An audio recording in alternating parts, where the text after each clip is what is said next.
ಮಾನ್ಯ ಬಂಧುಗಳೇ, ಕಾಂಗ್ರೆಸ್ ನಾಯಕರಿಂದ ಇತ್ತೀಚೆಗೆ ಅಮೃತವನ್ನು ಸವಿಯಬೇಕಾಗಿರ್ತಕ್ಕಂಥ ನಾಲಿಗೆಯಲ್ಲಿ ಹೇಸಿಗೆಯ ಮಾತುಗಳು ಬರ್ತಾ ಇರತಕ್ಕಂಥದ್ದು ವಿಪರ್ಯಾಸ. ನಾಲಿಗೆಗೆ ಒಂದು ಬೆಲೆ ಇದೆ, ಅದಕ್ಕೊಂದು ಗೌರವ ಇದೆ. ನಾಲಿಗೆ ಒಂದು ಜೀವನದ ಉತ್ತಮ ಮಟ್ಟವನ್ನು ಕೂಡ ಪ್ರದರ್ಶನ ಮಾಡ್ತದೆ, ಒಂದು ಕೆಟ್ಟ ಪರಂಪರೆಯಾಗೂ ಕೂಡ ಸೃಷ್ಟಿಗೆ ಕಾರಣವಾಗ್ತದೆ. ಅದಕ್ಕೆ ನಾನು ಹೇಳಿದ್ದು, ಅಮೃತ ಸವಿಯಬೇಕಾದ ನಾಲಿಗೆ ಹೇಸಿಗೆಯ ಮಾತುಗಳನ್ನು ಮಾತಾಡಿದರೆ ಅದಕ್ಕೆ ಏನೂ ಗೌರವ ಇರೋದಿಲ್ಲ. ಈ ಮಾತನ್ನು ನಾನು ಯಾಕೆ ಹೇಳಿದೆ ಅಂತಂದರೆ, ನಾವು ಗಮನಿಸ್ತಾ ಬರ್ತಾ ಇದ್ದೇವೆ. ನಿನ್ನೆ ಮಾನ್ಯ ಮುಖ್ಯಮಂತ್ರಿಗಳೇ ದೇಶದ ಪ್ರಧಾನಮಂತ್ರಿಯೊಬ್ಬರನ್ನ ಕೆಟ್ಟ ಪದ, ಏನು ಪದ ಅದು? ಹೇಡಿ ಅಂತಕ್ಕಂಥ ಪದವನ್ನು ಬಳಸಿದ್ದಾರೆ. ಪ್ರಿಯಾಂಕಾ ಖರ್ಗೆ ಅವರು ಅದಕ್ಕೂ ಮುಂಚೆ ಇದೇ ರೀತಿಯ ಪದಗಳನ್ನು ಬಳಸಿದರು. ನೋಡಿ, ಸರಿಸಮಾನ ಸ್ಥಾನಮಾನದಲ್ಲಿರ್ತಕ್ಕಂಥವರು ಕೆಲವು ಸಾರಿ ಟೀಕೆ ಮಾಡುವ ಸಂದರ್ಭದಲ್ಲಿ ಲಘುವಾಗಿ ಮಾತಾಡಿದ್ರೂ ಕೂಡ ಅವರವರ ಎತ್ತರಕ್ಕೆ ಅದು ಸರಿವಿ ಹೋಗ್ಬೋದು. ಆದರೆ ಒಬ್ಬ ಯುವಕ, ಸಣ್ಣ ವ್ಯಕ್ತಿ ದೇಶದ ಪ್ರಧಾನಿಯನ್ನ ಇಷ್ಟೊಂದು ಕಠಿಣವಾದ ಪದಗಳಿಂದ ನಿಂದಿಸಿದರೆ ಇದೊಂದು ವಿಪರ್ಯಾಸ ಅಂತ ನಾನು ಹೇಳ್ಬೋದು. ಆದರೆ ಅವರ ಅಭಿಮಾನಿಗಳು, ಪ್ರಧಾನಮಂತ್ರಿಯೊಬ್ಬರನ್ನು ಗೌರವಿಸ್ತಕ್ಕಂಥ ಈ ದೇಶವಾಸಿಗಳು ಅವರನ್ನು ಬಹುಶಃ ಕುನ್ನಿಗೆ ಹೋಲಿಸಿಬಿಡ್ತಾರೆ. ಅದನ್ನು ನಾನು ಹೋಲಿಸಲ್ಲ ಆ ಥರ. ಇದನ್ನು ಅರ್ಥ ಮಾಡ್ಕೊಳ್ಬೇಕು. ಯಾಕೆ ಅಂತಂದರೆ, ನಾನೀಗ ದೇವನಹಳ್ಳಿ ಕಡೆ ಹೋಗಿದ್ದೆ. ಅಲ್ಲೊಂದು ಸಭೆ ಇತ್ತು. ಬರ್ತಿರ್ಬೇಕಾದ್ರೆ ಯುವಕರು ಸುಮಾರು ಜನ ಅಲ್ಲಿ ಸಭೆ ಸೇರಿದ್ದವರು ಎಷ್ಟು ಕೆಟ್ಟದಾಗಿ ಇಂಥ ಪದವನ್ನು ಬಳಸಿದ್ರು ಅಂತಂದರೆ, ಅದಕ್ಕೆ ನಾನು ಆ ಪದಗಳನ್ನು ಎಲ್ಲ ಹೇಳಲಿಕ್ಕಾಗೋದಿಲ್ಲ. ದೇಶದ ಪ್ರಧಾನಮಂತ್ರಿಯೊಬ್ಬರನ್ನು ಈ ರೀತಿ ನಿಂದಿಸಿದ ಒಬ್ಬ ಕುನ್ನಿ ಅಂದ್ಬಿಟ್ರು. ನನಗೆ ಆ ಜ್ಞಾಪಕ ಇತ್ತು, ಅದನ್ನಷ್ಟೇ ತಮ್ಮ ಮುಂದೆ ಹೇಳಲಿಕ್ಕೆ ಬಯಸಿದ್ದೇನೆ. ಆದರೆ ನಾನು ಈ ಪದಗಳನ್ನು ಬಳಸೋದಿಲ್ಲ. ಯಾಕಂತಂದರೆ, ಸಂವಿಧಾನ ನಮಗೆ ಪಾಠ ಕಲಿಸ್ಕೊಟ್ಟಿದೆ. ಅಧಿಕಾರ ಬರುತ್ತೆ ಹೋಗುತ್ತೆ, ಆದರೂ ಕೂಡ ಈ ವ್ಯವಸ್ಥೆಯಲ್ಲಿ ನಾವು ಒಬ್ಬರೊಬ್ಬರನ್ನು ಗೌರವಿಸಬೇಕು. ಪ್ರಧಾನಮಂತ್ರಿಯನ್ನೊಬ್ಬರು ಮುಖ್ಯಮಂತ್ರಿ ಸ್ಥಾನದಲ್ಲಿರ್ತಕ್ಕಂಥವರು ಈ ರೀತಿ ನಮೂದಿಸತಕ್ಕಂಥದ್ದು ಸರಿ ಇದೆಯಾ? ಇದನ್ನು ನಾವು ತುಂಡವಾಗಿ ಖಂಡಿಸ್ತೇವೆ. ಮುಖ್ಯಮಂತ್ರಿಗಳು ತಾಳ್ಮೆ ಕಳೆದುಕೊಂಡು ಈ ರೀತಿ ಮಾತಾಡ್ತಿದ್ದಾರಾ? ರಾಹುಲ್ ಗಾಂಧಿಯವರನ್ನು ಓಲೈಕೆ ಮಾಡಲಿಕ್ಕೆ ಈ ರೀತಿ ಮಾತುಗಳನ್ನು ಮಾತಾಡ್ತಿದ್ದಾರಾ? ಅಥವಾ ಹೇಗೋ ನನ್ನನ್ನು ಮುಖ್ಯಮಂತ್ರಿಯಿಂದ ಇಳಿಸಿಬಿಡ್ತಾರೆ, ಹೇಗಾದರೂ ನಾನು ಇಂಥವುಗಳನ್ನ ಮಾತಾಡಿ ಇನ್ನೊಂದಷ್ಟು ದಿನ ಉಳ್ಕೊಳ್ಬೇಕು ಅಂತ ಮಾತಾಡ್ತಾರಾ? ಅಥವಾ ತಲೆಗಿಲೆ ಕೆಟ್ಟು ಈ ರೀತಿ ಏನಾದರೂ ಪದಗಳ ಬಳಕೆ ಮಾಡ್ತಿದ್ದಾರಾ? ಅವರಿಗೆ ಪರೀಕ್ಷೆ ಮಾಡಿಸ್ತಕ್ಕಂಥ ಅವಶ್ಯಕತೆ ಇದೆ ಅಂತೇಳಿ ನಾನಾದರೂ ಹೇಳ್ತೇನೆ. ನಿಮಗೇನಾದರೂ ಪಶ್ಚಾತ್ತಾಪ ಆಗಿದ್ದರೆ ಅಂಥ ದೇಶದ ಪ್ರಧಾನಮಂತ್ರಿಗಿಂತ ಪದ ಬಳಕೆ ಮಾಡಬಾರ್ದು ಅಂತ ತಕ್ಷಣ ತಾವು ದೇಶದ ಕ್ಷಮೆ ಕೇಳಬೇಕು, ಮೋದಿಜಿಯವರ ಕ್ಷಮೆ ಕೇಳಬೇಕು ಅಂತೇಳಿ ನಾನಾದರೂ ಒತ್ತಾಯಿಸ್ತೇನೆ. ಸದನ ಇಷ್ಟು ದಿನಗಳ ಕಾಲ ನಡೆಯಿತು. ಬೆಟ್ಟ ಅಗದು ಇಲಿ ಹಿಡಿಯೋ ಕೆಲಸ ಮಾಡಿದರು. ಅಗದಿದ್ದು ನೋಡಿದ್ರೆ ಬೆಟ್ಟ, ಸಿಕ್ಕಿದ್ದು ಇಲಿ ಅಷ್ಟೇ. ಏನು ಅಂದರೆ VBG ರಾಮ್ಜಿ ವಿರೋಧ ಮಾಡೋದು ಅಷ್ಟೇ, ಒಂದು ರೆಸಲ್ಯೂಷನ್. ಇದಕ್ಕಿಂತ ದೊಡ್ಡ ಕಾರ್ಯ ಏನೂ ಮಾಡಲಿಲ್ಲ. ಜನರ ಯಾವುದೇ ಸಮಸ್ಯೆ ಚರ್ಚೆ ಆಗಲಿಲ್ಲ, ಆ ಥರದ್ದು ಇಲ್ಲ. ಆದ್ರೆ ಅದೇನಾಯ್ತು, ಈಗ ನೀವು ಇಲ್ಲಿಂದ ರೆಸಲ್ಯೂಷನ್ ಮಾಡಿ ಕಳಿಸ್ಕೊಟ್ರಿ. ಇಷ್ಟು ದಿನದ ಶ್ರಮ ಕಸದ ಬುಟ್ಟಿಗೆ ಹೋಯ್ತಲ್ಲ, ಏನು ಬೆಲೆ ಇದೆ ಅದಕ್ಕೆ? ಯಾಕೆಂದ್ರೆ ಆಕ್ಟ್ ಪಾಸ್ ಆಗಿದೆ ಮೊದಲೇ. ಇದನ್ನು ನಾವು ನಿಮ್ಮ ವ್ಯರ್ಥ ಪ್ರಯತ್ನಗಳನ್ನು ಜನಮನಕ್ಕೆ ತೆಗೆದುಕೊಂಡು ಹೋಗಬೇಕಾಗಿದೆ. ನಾವು ಇದನ್ನ ತಳ ಹಂತದವರೆಗೆ ಇದನ್ನು ಹೋರಾಟ ಮಾಡಿ ಜನರಿಗೆ ನಿಮ್ಮ ಈ ಕೆಟ್ಟ ಪರಂಪರೆಯನ್ನು ತಿಳಿಸ್ತಕ್ಕಂಥ ಕೆಲಸವನ್ನು ಭಾರತೀಯ ಜನತಾ ಪಕ್ಷದ ನಾಯಕರೆಲ್ಲರೂ ಸೇರಿ ನಾವು ಮಾಡ್ತೇವೆ. ಆದ್ದರಿಂದ ನಿಮ್ಮ ವ್ಯರ್ಥ ಪ್ರಯತ್ನಗಳು ಕೂಡ ತಿರಸ್ಕಾರ ಆಗಿವೆ ಅಂತಕ್ಕಂಥ ಮಾತನ್ನು ಹೇಳಲಿಕ್ಕೆ ಬಯಸ್ತೇನೆ. ನಿನ್ನೆ ಪರಿಶಿಷ್ಟ ವರ್ಗಗಳ ಒಂದು ಸಮಾವೇಶ ದಾವಣಗೆರೆಯಲ್ಲಿ ನಡೆದಿದೆ. ಒಳ ಮೀಸಲಾತಿ ಬಗ್ಗೆನೂ ಅಲ್ಲಿ ಮಾತಾಡಿದ್ದಾರೆ, ಮೀಸಲಾತಿ ಹೆಚ್ಚಳದ ಬಗ್ಗೆನೂ ಮಾತಾಡಿದ್ದಾರೆ. ಮಾನ್ಯ ಮುಖ್ಯಮಂತ್ರಿಗಳಿಗೆ ನಾನು ಒಂದು ಪ್ರಶ್ನೆ ತಮ್ಮ ಮೂಲಕ ಮಾಡಲಿಕ್ಕೆ ಬಯಸ್ತೇನೆ. ಮಾನ್ಯ ಮುಖ್ಯಮಂತ್ರಿಗಳೇ, 2.5 ವರ್ಷಗಳಿಂದ ಯಾವುದೇ ಅಪಾಯಿಂಟ್ಮೆಂಟ್ಗಳು ಸರ್ಕಾರದಲ್ಲಿ ಆಗ್ತಾ ಇಲ್ಲ. 2,80,000 ಹುದ್ದೆಗಳು ಖಾಲಿ ಬಿದ್ದಿವೆ. ತುಂಬಲಿಕ್ಕಾಗ್ತಾ ಇಲ್ಲ ನಿಮಗೆ. ಆದರೆ ನಾನು ಒಳ ಮೀಸಲಾತಿ ಆದ ತಕ್ಷಣ ಮಾಡಿಬಿಡ್ತೀವಿ ಅಂತ ಹೇಳಿದ್ರಿ. ಒಳ ಮೀಸಲಾತಿಗೆ ಆಕ್ಟನ್ನು ಮಾಡಿದ್ದು ಆಯಿತು, ಆದರೆ ಅದು ಊರ್ಜಿತ ಆಗಿಲ್ಲ. ಇನ್ನು ಮತ್ತೇನು ಕಳಿಸಿದ್ದೀರಿ, ರಾಜ್ಯಪಾಲರು ತೀರ್ಮಾನ ಕೊಡಬೇಕಾಗಿದೆ, ಅದು ಬೇರೆ ವಿಷಯ. ಆದರೆ ನೀವು ಮಾಡಿದ್ದೇನೋ, ಮಾನ್ಯ ಬಸವರಾಜ ಬೊಮ್ಮಾಯಿಯವರು 15% 17%, 3% STಗಳಿಗೆ 7% ಮಾಡಿ ಆವತ್ತೇ ಕಾನೂನು ಮಾಡಿ ಜಾರಿಗೆ ತಂದಿದ್ರು. ಅದು ಊರ್ಜಿತ ಆಗೋದನ್ನು ನೀವು ಮೇಂಟೈನ್ ಮಾಡಬೇಕಾಗಿತ್ತು. ನೀವು ಕೋರ್ಟಲ್ಲಿ ಅದಕ್ಕೆ ವಾದ ಮಾಡಬೇಕಾಗಿತ್ತು. ನೀವು ಅಪ್ಲಿಕೇಶನ್ ಹಾಕಲ್ಲ, ಯಾಕೆಂದ್ರೆ ಅದು ಅವ್ರು ಮಾಡಿದ್ದು ಅಂತ. ಆಯಿತು, ಬೊಮ್ಮಾಯಿಯವರ ಸರ್ಕಾರ ಮಾಡಿತು, BJP ಸರ್ಕಾರ. ನೀವು ಅದು ನಾಟಕ ಅಂತಂದ್ರಿ. ಒಳ ಮೀಸಲಾತಿ ಮಾಡುವಾಗ ನೀವು ಅದೇ ಅಂಶಗಳನ್ನು 17%, 7% ಮೇಲೆ ಯಾವ ರೀತಿ ಮಾಡಿದ್ರಿ? ಶೆಡ್ಯೂಲ್ 9ಗೆ ಸೇರಿಸಬೇಕಾಗಿತ್ತು ಅಂತ ಹೇಳ್ತೀರಲ್ಲ, ಈಗ ನೀವ್ಯಾವ ಆಧಾರದ ಮೇಲೆ ಮಾಡಿದ್ರಿ? ಶೆಡ್ಯೂಲ್ 9ಗೆ ಸೇರಿಸಿದ್ರಾ? ಮಾನ್ಯ ಮುಖ್ಯಮಂತ್ರಿಗಳೇ, ನಿಮ್ಮ ಖಜಾನೆ ಖಾಲಿಯಾಗಿದೆ. ಯುವಜನರ ಬಗ್ಗೆ ನಿಮಗೆ ಪ್ರೀತಿ ಪ್ರೇಮ ಇಲ್ಲ, ಅವರ ಭವಿಷ್ಯದ ಬಗ್ಗೆ ನಿಮಗೆ ಕಾಳಜಿ ಇಲ್ಲ. ಆ ಕಾರಣದಿಂದ ಅದನ್ನು ತುಂಬುವ ಬದಲು ಈಗ ಮಾತಾಡ್ತಿದ್ದೀರಿ 9th ಶೆಡ್ಯೂಲ್ಗೆ ಹೋಗಬೇಕು ಅಂತೇಳಿ. ಸಂತೆ ಭಾಷಣ ಯಾಕೆ ಮಾಡ್ತೀರಿ? ಇದಕ್ಕೆ ಸಂತೆ ಭಾಷಣ ಅಲ್ಲ ಬೇಕಾಗಿರೋದು, ಬದ್ಧತೆ ಬೇಕು. ನಿಮಗೆ ಬದ್ಧತೆ ಇದ್ರೆ ತಗೊಳ್ಳಿ, ಎಲ್ಲರನ್ನು ತಗೊಂಡು ಕೇಂದ್ರ ಸರ್ಕಾರದ ಬಳಿ ನೀವು ಪತ್ರ ತಗೊಂಡು ನಡೀರಿ, ಅಲ್ಲಿ ಹೋಗಿ ಕುತ್ಕೊಂಡು ಮಾತಾಡಿ. ಬರೀ ಪತ್ರ ಬರೆದು ಕುತ್ಕೊಂಡ್ರೆ ಆಗೋದಿಲ್ಲ.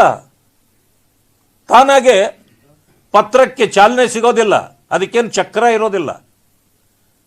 ನಿಮ್ಮಲ್ಲಿ ಬದ್ಧತೆ ಇದ್ರೆ ಹೋಗಿ ಅಲ್ಲಿ ಕುಳಿತು ಅವ್ರಿಗೆ ಕನ್ವಿನ್ಸ್ ಮಾಡಿ ಏನು ಮಾಡಬೇಕು 9th ಶೆಡ್ಯೂಲ್ಗೆ ಅದನ್ನು ಮಾಡಿ. ಅದೆಲ್ಲ ಮಾಡೋದು ಬಿಟ್ಟು ಬರೀ ಮೈಕ್ ಸಿಕ್ತು ಅಂತೇಳಿ ಹೋದ ಕಡೆಯಲ್ಲೆಲ್ಲ ಒಂದು ಭಾಷಣ, ದಲಿತರ ಉದ್ಧಾರದ ಬಗ್ಗೆ ಭಾಷಣ, ದಲಿತರ ಸರ್ವನಾಶ ಮಾಡ್ತೀರಿ. ಈಗ ಪರಿಶಿಷ್ಟ ವರ್ಗಗಳಿಗೆ ಒಳ ಮೀಸಲಾತಿ ಇದು ಆದ ತಕ್ಷಣನೇ ಎಲ್ಲ ಮಾಡ್ತೀವಿ ಅಂತಂದ್ರೆ ಮಾಡಿದ್ರಾ? ಮಾಡಕ್ಕಾಗಲ್ಲ ನಿಮಗೆ. 9th ಶೆಡ್ಯೂಲ್ಗೆ ಸೇರಿಸಿ ಮೊದಲು ಹೋಗಿ. ಅದಕ್ಕೆ ಇದನ್ನು ಮಾಡಕ್ಕಾಗೋದಿಲ್ಲ. ಬೀದಿಯಲ್ಲಿ ನಿಂತು ಭಾಷಣ ಹೊಡಿತೀರಿ ಅಂದ್ರೆ ನೀವು ಬರೀ ಭಾಷಣ ಮಾಡಿ ಜನರನ್ನ ತೃಪ್ತಿಪಡಿಸಿ 5 ವರ್ಷ ಕಳೆದು ಹೋಗಬೇಕು. ಇದೇ ನಿಮಗೆ ಇರ್ತಕ್ಕಂಥದ್ದು. ಆದ್ದರಿಂದ ನಿಮ್ಮ ಈ ಸಂತೆ ಭಾಷಣಕ್ಕೆ ಜನ ಕಿವಿಗೊಡೋದಿಲ್ಲ. 9th ಶೆಡ್ಯೂಲ್ಗೆ ಸೇರಿಸಬೇಕಂತಂದ್ರೆ ಬದ್ಧತೆಯನ್ನು ಪ್ರದರ್ಶನ ಮಾಡಬೇಕು ಅಂತೇಳಿ ನಾನು ತಮ್ಮ ಮೂಲಕ ಅವರಲ್ಲಿ ಮನವಿ ಮಾಡ್ತೇನೆ. ಮೂರನೇ ವಿಷಯ,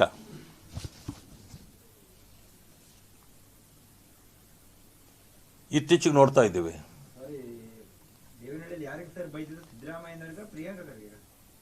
ಇಬ್ಬರಿಗೂ ಬೈದ್ರು. ಆ ಶಬ್ದ ನೋಡಿ, ಹೇಗಂತಂದ್ರೆ ಅಲ್ಲಿ ಓದ್ವಿ, ಏನ್ ಸರ್ ಒಂದು ದೇಶದ ಪ್ರಧಾನಮಂತ್ರಿಯನ್ನ ಈ ರೀತಿ ಬೈತಾರೆ ಅಂತಂದ್ರು. ನಾನು ಅದನ್ನ ಹೆಚ್ಚಿಗೆ ಇದನ್ನು ಮಾಡಬಾರ್ದಲ್ಲ, ಇದು ಯಾಕೆ ಅಂದ್ರೆ ಪಬ್ಲಿಕಲ್ಲೇ ಮಾತಾಡೋ ಮಾತುಗಳಲ್ಲ ಅಂತೇಳಿ ನಾನು ಆಯ್ತು ಬಿಡ್ರಿ ಅಂದ್ರೆ, ಅದಕ್ಕೆ ಏನ್ ಸರ್ ಇಂಥ ಕುನ್ನಿಗಳಿಗೆಲ್ಲ ಎದುರ್ಬೇಕಾ, ನಾವು ಅದನ್ನು ಎದುರಿಸ್ಬೇಕು ಸರ್ ಅಂತಂದ್ರು. ಅದಕ್ಕೆ ನಾನು ಆ ಮಾತನ್ನು ಹೇಳಿದೆ. ಇಬ್ಬರಿಗೂ ಹೇಳಿದ್ರು ಆ ಮಾತನ್ನ. ಯಾರು? ಸಣ್ಣ ಯುವಕರು ಹೇಳೋದು. ಅಂದ್ರೆ ಯುವಕರ ಮನಸ್ಸಿನಲ್ಲಿ ಎಷ್ಟು ಇದರ ಪ್ರಭಾವ ಬೀರ್ತದೆ ಕೆಟ್ಟ ಮಾತುಗಳು ಮಾತಾಡಿದಾಗ ಅನ್ನೋದನ್ನ ನಾನು ತಮ್ಮ ಗಮನಕ್ಕೆ ತರ್ತಾ ಇರೋದು. ನಾನು ಇತ್ತೀಚೆಗೆ ಗಮನಿಸ್ತಾ ಇದ್ದೀವಿ,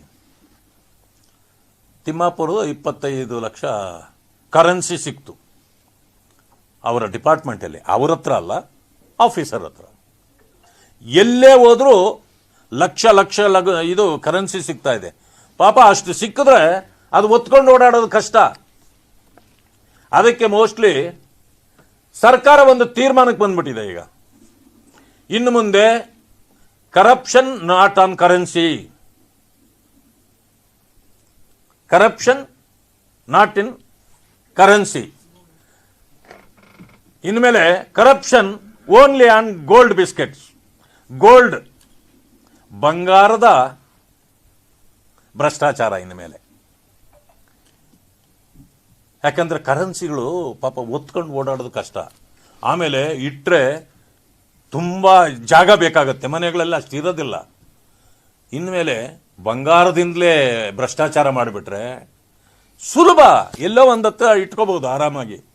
ಬಹಳ ವೆರಿ ಗುಡ್ ಪ್ಲಾನ್ ಕಾಂಗ್ರೆಸ್ ಸರ್ಕಾರದ್ದು, ಬಂಗಾರದ ಭ್ರಷ್ಟಾಚಾರ ಇನ್ಮೇಲೆ. ಯಾಕೆ ಅಂತಂದ್ರೆ ಇತ್ತೀಚೆಗೆ ಎಲ್ಲ ಕಡೆನೂ ಬಂಗಾರಗಳೇ ಸಿಗ್ತಾ ಇದೆ. ಆ ಕಾರಣದಿಂದ ಕಾಂಗ್ರೆಸ್ ಸರ್ಕಾರ ಈಗ ಬಂಗಾರದ ಭ್ರಷ್ಟಾಚಾರಕ್ಕೆ ಇಳಿದಿದೆ ಅಂತಕ್ಕಂಥ ಮಾತನ್ನ ಹೇಳಲಿಕ್ಕೆ ಬಯಸ್ತೇನೆ. ಸಚಿವ ಬೈರತಿ ಸುರೇಶ್ ಅವರ ಕಚೇರಿಯಲ್ಲಿ ಚಿನ್ನ ಮತ್ತು ದುಡ್ಡು ಕಳುವಾಗಿದೆ. ಸೊ ಅಷ್ಟು 300 ಗ್ರಾಮ್ ಚಿನ್ನನ ಅದು ಸಚಿವರ ಕಚೇರಿಗೆ ತಂದಿದ್ದು, ಆ ಕಚೇರಿಯಲ್ಲೇ ಕಳ್ಳತನ ಆಗಿದೆ. ವಿಧಾನಸೌಧ ಸ್ಟೇಷನ್ ಕಂಪ್ಲೇಂಟ್ ಆಗಿದೆ, ನಿನ್ನೆ ಆಗಿದೆ. ಅಲ್ಲ, ಅದು ಯಾಕೆ ಆಗಿದೆ ಅಂತ ಗೊತ್ತಿಲ್ಲ. ಚಿನ್ನನ ಯಾಕೆ ಅಲ್ಲಿಗೆ ತಂದಿಟ್ರು? ಅಲ್ಲಲ್ಲ, ಅದು ನನಗೆ ಗೊತ್ತಿಲ್ಲ. ಆಗ ನಡೀತಾ ಇರೋದನ್ನು ಹೇಳಿದೆ. ಅವ್ರ ಆಫೀಸ್ಗೆ ಇನ್ನೇನು ದುಡ್ಡು ಹೋಯ್ತಾ? ಅದೇ ದುಡ್ಡು ಚಿನ್ನ ಯಾಕೆ ಬಂತು? 1.5 ಲಕ್ಷ ಹಣ ಅಲ್ಲೇ ಯಾಕೆ ಬಂತು? ಇದಕ್ಕೂ ಏನಕ್ಕಾದ್ರೂ ಸಂಬಂಧ ಇದೆಯಾ? ಇದು ಕಳ್ಳತನ ಆಗಿದೆ ಅಂತ ಕಂಪ್ಲೇಂಟ್ ಕೊಟ್ಟವ್ರು ಯಾರು? ತಂದಿದ್ದ್ಯಾರು? ಯಾಕೆ ತಂದ ಅವರಲ್ಲಿ? ಸೊ ಇದು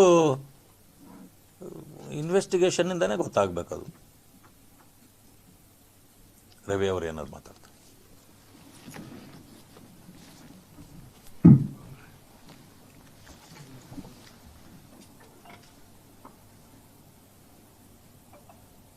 ಪ್ರಧಾನಮಂತ್ರಿಗಳಿಗೆ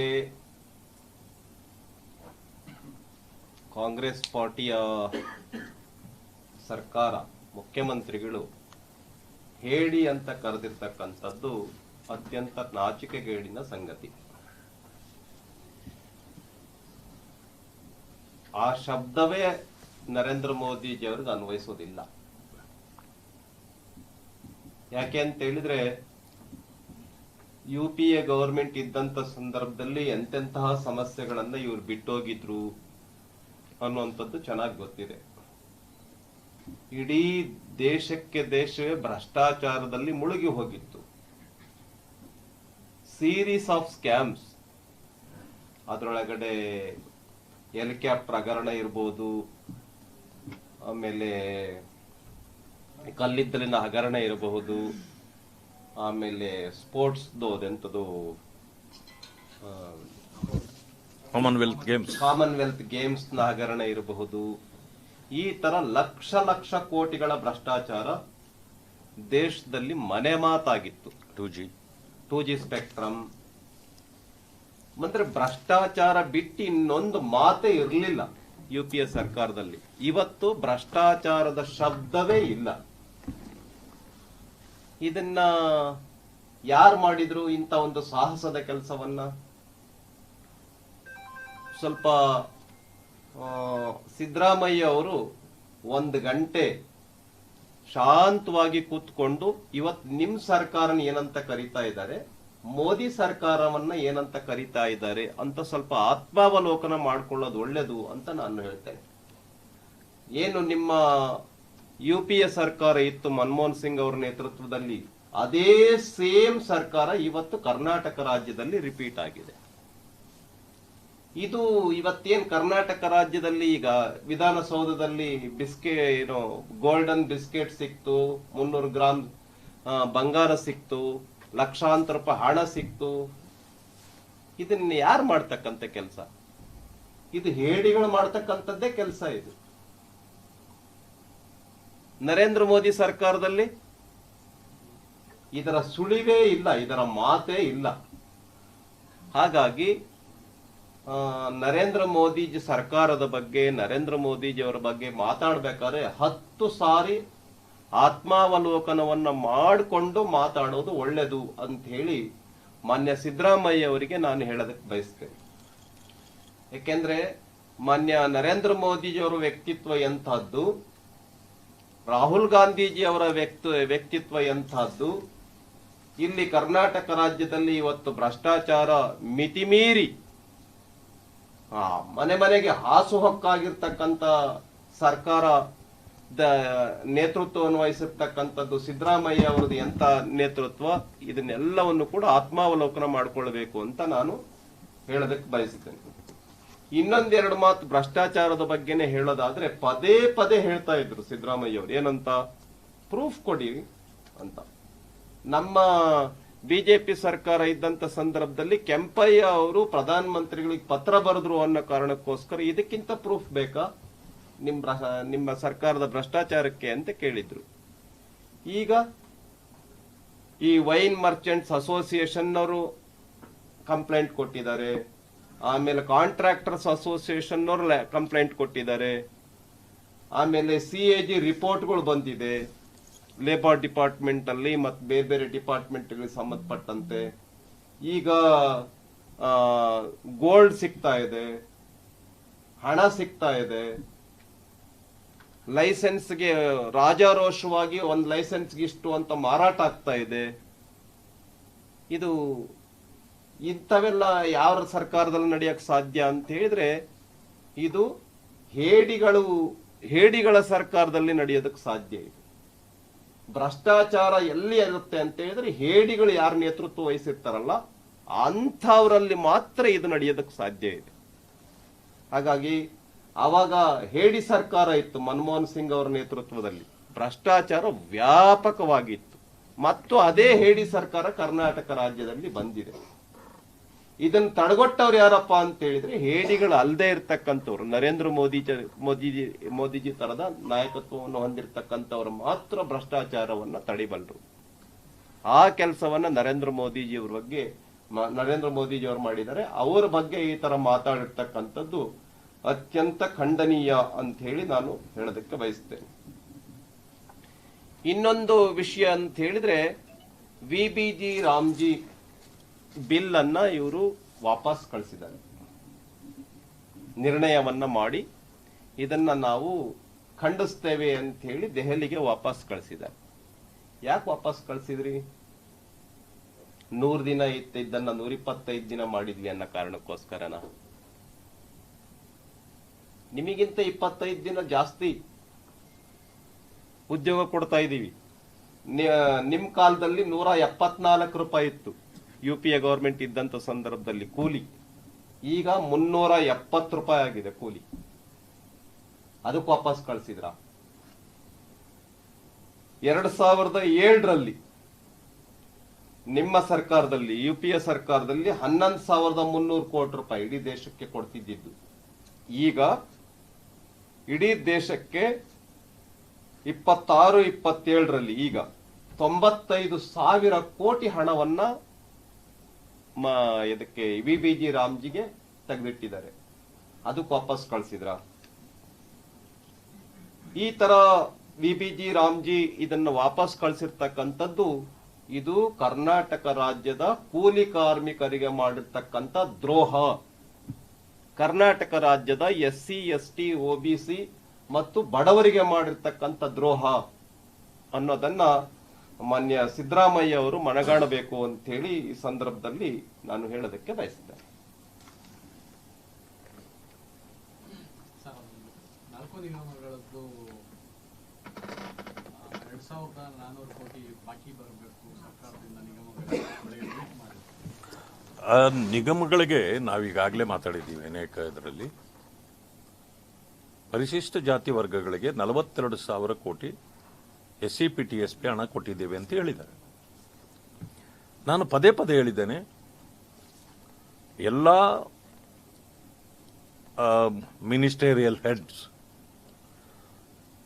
50% ಡಿವೈಡ್ ಆಗತ್ತೆ. 42ರಲ್ಲಿ 21,000 ಕೋಟಿ ಎಲ್ಲ ಡಿಪಾರ್ಟ್ಮೆಂಟ್ಗಳಿಗೆ ಹಂಚಿಕೆ ಆಗಿಬಿಡುತ್ತೆ. ಉಳಿಯೋದು 21,000 ಕೋಟಿ. ಇಲ್ಲೇನ್ ಮಾಡ್ತಿದ್ದಾರೆ, ಎಲ್ಲ ಗ್ಯಾರಂಟಿಗಳು ಎಲ್ಲರಿಗೂ ಫ್ರೀ ಅಂತೇಳಿ ವಾಗ್ದಾನ ಮಾಡಿದ್ದಾರೆ. ಆದರೆ ದಲಿತರಿಗೆ, ಪರಿಶಿಷ್ಟ ಜಾತಿ ವರ್ಗಗಳಿಗೆ ಆ ಎಲ್ಲರಿಗೂ ಕೊಡೋ ಹಣ ಕೊಡ್ತಾ ಇಲ್ಲ. ಇದನ್ನು ನಾವು ಕೇಳಿದ ತಕ್ಷಣನೇ ಅವರು ಹಾರಿಕೆ ಉತ್ತರ ಕೊಟ್ಕೊಂಡು ನಿಮ್ಗೆ ಗೊತ್ತಿಲ್ಲ, ನಿಮ್ಗೆ ಸುಮ್ಮನೆ ರೀ ಅಂತಾರೆ ಹೊರತು ಅದನ್ನ ಹೇಳಲಿಕ್ಕೆ ಅವರಿಗೆ ಸಾಧ್ಯವೇ ಇಲ್ಲ. ಯಾಕೆಂದ್ರೆ ಇಲ್ಲಿ ವಂಚನೆಯ ಜಾಲ ಇದು. ಇಲ್ಲೇನ್ ಮಾಡ್ತಾರೆ, 14,000 ಕೋಟಿಯನ್ನ ಈ ಗ್ಯಾರಂಟಿಗಳಿಗಾಗಿ SC PTSP ಹಣನ ತೆಗೆದು ಅವ್ರಿಗೆ ಹಂಚಿಬಿಡ್ತಾರೆ. ಅಂದ್ರೆ ಗ್ಯಾರಂಟಿ ಹೆಸರಿನಲ್ಲಿ ಕೊಡೋ ಹಣ ದಲಿತರ ಪಾಲಿಗೆ ಕೊಡೋದಿಲ್ಲ. ಅಂದ್ರೆ ದಲಿತರಿಗೆ ಗ್ಯಾರಂಟಿಗಳ ವಂಚನೆ ಮಾಡಿದ್ದಾರೆ. ಇವರ ಶ್ರೇಯೋಭಿವೃದ್ಧಿಗೆ ಇರಿಸಲಾಗಿರ್ತಕ್ಕಂಥ 42,000 ಕೋಟಿಯಲ್ಲಿ ಅವರಿಗೆ 14,000 ಕೋಟಿ ತೆಗೆದುಬಿಟ್ರೆ ಕೇವಲ 7,000 ಕೋಟಿ ಉಳಿದಿರ್ತದೆ. ಇದರಲ್ಲಾದರೂ ಕೂಡ ಕನಿಷ್ಠ ಪಕ್ಷ 7 ನಿಗಮಗಳಿದೆ. ಒಂದೊಂದು 1,000 ಕೋಟಿ ಆದರೂ ಕೊಟ್ರೆ ಆ ಜನರು ಬದುಕ್ತಾರೆ, ಒಳ್ಳೇದಾಗ್ತದೆ. ಬೇಡ 500 ಕೋಟಿ ಕೊಟ್ಟರು ಎಷ್ಟೋ ಜನರು ಉದ್ಧಾರ ಆಗ್ತಾರೆ. ಮನೆಗಳು ಕಟ್ಟಕ್ಕೆ ಕೊಡ್ಬೋದು, ಮೈಕ್ರೋ ಲೋನ್ ಕೊಡ್ಬೋದು, ಮ್ಯಾಕ್ರೋ ಲೋನ್ ಕೊಡ್ಬೋದು, ಅದಾದಮೇಲೆ ಕಾರ್ಗಳು ತೆಗೆದುಕೊಳ್ತಕ್ಕಂಥದ್ದಕ್ಕೆ ಕೊಡ್ಬೋದು, ಆಮೇಲೆ ಫೀಸ್ಗಳು ಕಟ್ಟಲಿಕ್ಕೆ ಇದು ಬೇರೆ ಬೇಕಾದಷ್ಟು ಸ್ಕೀಮ್ಗಳಿದೆ, ಅದು ಕೊಡ್ಬೋದು. ಕೊಡೋದಿಲ್ಲ ಅವರು. ಇದುವರೆಗೂ ನಾವು ಸದನದಲ್ಲೂ ಕೇಳಿದ್ದೇವೆ, 550 ಕೋಟಿ 7 ನಿಗಮಗಳಿಗೆ ಹಂಚಿಕೆ ಮಾಡ್ತೇವೆ ಅಂತೇಳಿ ಹೇಳಿದ್ದಾರೆ. ಯಾವಕ್ಕೂ ಕೂಡ ಇವತ್ತಿನವರೆಗೂ, ಇನ್ನೇನು ಬಡ್ಜೆಟ್ ಮುಗೀತಾ ಬಂತೀಗ, ಇನ್ನು ಬಡ್ಜೆಟ್ ಹೊಸದು ಬರ್ತದೆ, ಈಗಲೂ ಕೂಡ 300 ಕೋಟಿಗೆ ಮೇಲೆ ಕೊಟ್ಟೇ ಇಲ್ಲ. ಅಂಬೇಡ್ಕರ್ ನಿಗಮಕ್ಕೆ 100 ಕೋಟಿ ಕೊಡ್ತೀವಿ ಅಂತಂದ್ರು, 50 ಕೊಟ್ಟಿದ್ದಾರೆ. ಬಂಜಾರ ನಿಗಮಕ್ಕೆ ಎಷ್ಟು ಹೇಳಿದ್ರು ಅದಕ್ಕಿಂತ ಕಡಿಮೆ ಕೊಟ್ಟಿದ್ದಾರೆ. ಅಂದ್ರೆ ಅಲ್ಲಿಯೂ ಕೂಡ ವಂಚನೆ ಮಾಡಿ ಆ ಜನಾಂಗಗಳಿಗೆ ಮೋಸ ಮಾಡತಕ್ಕಂಥ ಕೆಲಸವನ್ನ ಇವರು ಮಾಡಿದ್ದಾರೆ. ಅದರಿಂದಲೇ ಇವತ್ತು ಅದರ ನಾನು ಪ್ರಶ್ನೆ ಮಾಡಿದ್ದು ಮತ್ತು ಅದರ ದೀರ್ಘವಾದ ವಿಚಾರಗಳನ್ನು ನಾನಿವತ್ತು ಟ್ವೀಟ್ನಲ್ಲಿ ಪತ್ರ ಕಳಿಸಿ ಅವರಿಗೆ ಅದನ್ನು ಕೂಡ ನಾನು ಹಾಕಿದ್ದೇನೆ. ನಾನು ಇನ್ನೊಂದು ತಮ್ಮ ಮೂಲಕ ಮನವಿ ಮಾಡೋದು, ನಿಮಗೆ ನಿಜವಾಗ್ಲೂ ಕಮಿಟ್ಮೆಂಟ್ ಇದ್ರೆ, ಏನು ಸಂತೆಯಲ್ಲಿ ಮೈಕ್ ಹಿಡ್ಕೊಂಡು ಭಾಷಣ ಮಾಡ್ತಿರಲ್ಲ ಅದನ್ನು ಬಿಟ್ಟುಬಿಡಿ. 42,000 ಕೋಟಿ ಏನು ಇಡ್ತಿದ್ದೀರಿ ಪರಿಶಿಷ್ಟ ಜಾತಿ ವರ್ಗಗಳಿಗಾಗಿ, SCPTSPಯಲ್ಲಿ. ಈ ವರ್ಷದಿಂದ ನೀವು ಅದನ್ನು ಗ್ಯಾರಂಟಿಗಳಿಗೆ ಬಳಕೆ ಮಾಡದೆ ಅವರ ಶ್ರೇಯೋಭಿವೃದ್ಧಿಗೆ ಮಾಡಿ. ಇಲ್ಲ ಅಂತಂದ್ರೆ ನಿಮ್ಮದೊಂದು ಡೋಂಗಿ ನಾಟಕ ಇದು. ಸಿದ್ದರಾಮಯ್ಯ ದಲಿತ ವಿರೋಧಿ, ಕಾಂಗ್ರೆಸ್ಸು ದಲಿತ ವಿರೋಧಿ ಅನ್ನೋದರಲ್ಲಿ ಎಳ್ಳಷ್ಟು ಅನುಮಾನ ಇರೋದಿಲ್ಲ. ಇದನ್ನ ಇಡೀ ರಾಜ್ಯಾದ್ಯಂತ ಭಾರತೀಯ ಜನತಾ ಪಕ್ಷ ದಲಿತರ ಮನೆ ಮನೆಗೆ ತಲುಪಿಸತಕ್ಕಂಥ ಕೆಲಸವನ್ನು ನಾವು ಮಾಡ್ತೇವೆ.